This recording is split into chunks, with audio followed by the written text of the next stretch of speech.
最近吧，就有一个令人感到挺诧异，同时也挺蹊跷的消息，说越南啊正在考虑获得中国武器。要说起这个事情吧，不符合现在的实际情况，但是也未必就完全没有可能，而且在一定程度上是和美国有关的。如果美国逼越南那边逼得太紧的话，这事儿还真有可能。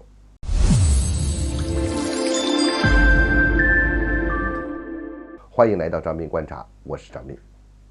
外媒呢最近就出现了越南要引进中国武器的这么一个消息，但是很快呢他们又把这消息给删了。不知道是因为他们捕风捉影在编造出来呢，还是说真有什么风声。不过呀，这些消息最早呢是从欧洲一些严肃媒体那边过来的，所以呢又让人不得不思考一下。这些消息一出来之后啊，美国的一些人士就做出了分析和评论，大概啊他们有几个看法，现在就给大家介绍一下哈。这第一，这些分析就认为啊，说这个越南需要国防现代化，通过这个俄乌冲突，越南呢也开始意识到俄式武器有很多的不足，开始不满了，同时呢也不想太受俄罗斯的影响而制约了自己的政治空间，所以呢要一改现在超过60%以上的装备依靠俄罗斯的这个局面。你看这不久前越南搞了一个大型的武器博览会，就是这种转变的一个明显信号。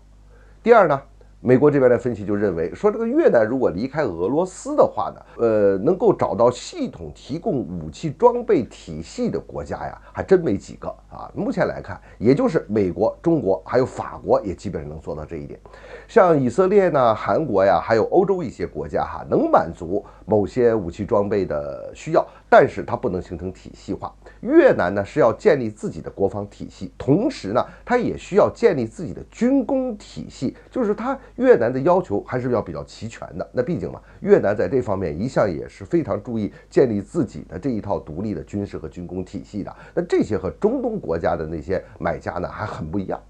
第三呢，这些分析就特别指出了韩国和以色列啊，也最近越南和韩国、以色列就这个装备和军工接触的比较密切，也有可能去购买他们的一些产品，尤其是韩国货。但是韩国呢，主要是在做这个整合设计和制造啊，它的主要的技术、系统还有零部件还是来自西方。这政治上对越南来说多多少少是不太安全的，以色列又不能提供这种齐备的装备体系。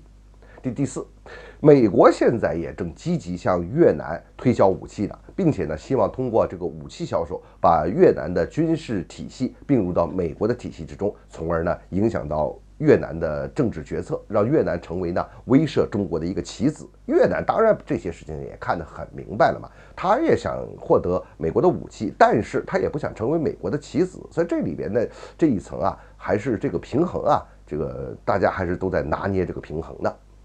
而越南和中国的关系啊，它非常的微妙，而且越南呢，它也有深深的戒心。中国同样也对越南提供武器和军工技术这个事儿啊，是会非常非常的慎重。你看，今年越南召开这么大的一个武器博览会，中国就没有去参加。但是呢，如果美国不断给越南这边施压，越南呢还真有可能会向中国采购一些装备，以维持中间这种平衡。